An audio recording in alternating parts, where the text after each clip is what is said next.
In a traditional model of security, which is prevalent to this day, a user sends a password to a server, which then compares it against the one on the record, and if they match, access is granted. This creates several vulnerabilities by disclosing a vector of attack, the same location of credentials and targeted assets, and providing several avenues of theft of a password such as phishing, spoofing, or even theft of batches of accounts. The industry response was to increase the granularity of a network to prevent penetration of the entire network with a single breach. This made networks less vulnerable, but created a real nightmare for users. The use of a single password for all subnets defeats the purpose of a zero-trust architecture, but the requirement to remember different passwords for each subnet is unrealistic. The industry introduced another shocking idea in account management services, where a user has one account that allows for access to multiple subnets. What is the point here, since it defeats the purpose of a zero-trust architecture? Just like a single password for multiple subnets, it creates a virtual perimeter with no ZTA inside, so they came up with an idea that the use of multi-factor authentication would do.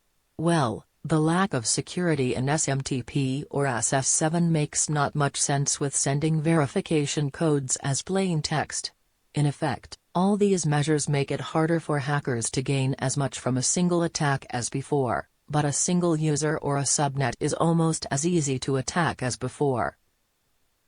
With perimeter security, a hacker can attack a single authentication service to penetrate the entire network. To mitigate that problem, the Zero Trust Architecture, ZTA, was introduced, whose motto is never trust, always verify. Security improves, but at the cost of transition and maintenance. Despite the benefits, ZTA creates a major problem for account holders by eliminating a single login for the entire network. Users are expected to log in to each subnet or application, and preferably with different passwords. To overcome the issue, an account management service was created. Again, this change comes with additional dollars for transition and maintenance.